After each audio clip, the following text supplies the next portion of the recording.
আজকে দুপুরে রান্নায় রূপচাঁদা মাছ ভুনা এত মজাদার। এই আলু এনেছি আর এই আলুগুলো খেতে অনেক ভালো, মাছ দিয়ে গোশ দিয়ে। আসসালামু আলাইকুম গাইস, আশা করি সবাই খুব ভালো আছেন। আজকের মতো আমি ব্লগ রান্না শুরু করে দিয়েছি। তো সকালে 8টা বাজে ঘুম থেকে উঠে তারপরে একটু কাজ করেছি, তারপরে হচ্ছে বাজারে গিয়েছিলাম। বাজার থেকে আজকে কি বাজার করেছি সেটা আপনাদেরকে দেখিয়ে দিব। তার আগে হচ্ছে যে আপনারা কিভাবে ভিডিও করলে সেই ভিডিওগুলো কোয়ালিটিফুল হবে সেটা নিয়ে আজকে আপনাদের সাথে একটু আলোচনা করব আর ভিডিও বানাবো। তো আমার ভিডিওটা শেষ পর্যন্ত দেখবেন, আর ভিডিও ভালো লাগলে অবশ্যই লাইক কমেন্ট শেয়ার করবেন। আর তার সাথে রান্নাবান্না তো আছেই, কি রান্নাবান্না করবো সেটা আপনাদের সাথে আজকে শেয়ার করব।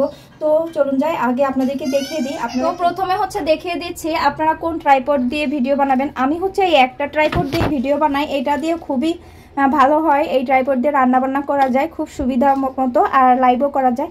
আপনারা এই ট্রাইপডটা কিনবেন, এটা 200 টাকার মধ্যে পেয়ে যাবেন। আমি মনে করি এই ট্রাইপডটা সবচেয়ে বেশি ভালো আর খুবই মজবুত, এত ফেলায় কিন্তু ট্রাইপডটা ভাঙে না। তো এরকম একটা ট্রাইপড কিনে নেবেন যারা একদম নতুন কাজ শুরু করছে। বাস ট্রাইপডের ফাংশন শেষ।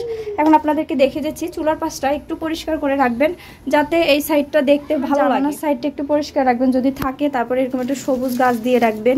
এতে হবে কি আপনাদের ভিডিওটা অনেক সুন্দর আসবে। আমি আরও সুন্দর করব সামনে। এখন হচ্ছে যে আমার হাতে অনেক সময় কম, আপনাদেরকে আমি অনেক কিছু শিখাতে পারতাম, কি এডিটিংও শিখাতে পারতাম, আমার হাতে বেশি সময় না থাকে। আমি কি বাজার করেছি সেটা আপনাদের সাথে শেয়ার করছি। তো চলুন, আমি বাজার করছি আজকে সিম থেকে। আমি হচ্ছে মাছ আনছি, 2 প্রকারের মাছ। অল্প মাছ আনছি, আমি যেহেতু প্রতিদিনের মাছ প্রতিদিন এনে খাওয়া হয়, বেশি মাছ এনে ফ্রিজিং করি না। তো এই যে এই মাছটার নাম হচ্ছে রূপচাঁদা মাছ, আর এই মাছটা অনেক খেতে অনেক মজা নাকি। তো রান্না করে খেয়ে দেখবো কেমন। আর হচ্ছে রয়না মাছ বলে এটাকে, আপনারা কি বলেন আমি তো জানি না। তো এটা হচ্ছে রয়না মাছ। অনেক তরতাজা, এই যে দেখুন অনেক সুন্দর কাঁচামরিচগুলো। আর এনেছি হলো আরেকটু পরে গেলে হয় কি নগদ একদম তরতাজা সবজি আনা, ওগুলো আনা যায়। তো আমি একটু আজকে তাড়াতাড়ি চলে গেছিলাম। এই যে হচ্ছে আলু, এইগুলো হচ্ছে হয়তো মাটি আলু।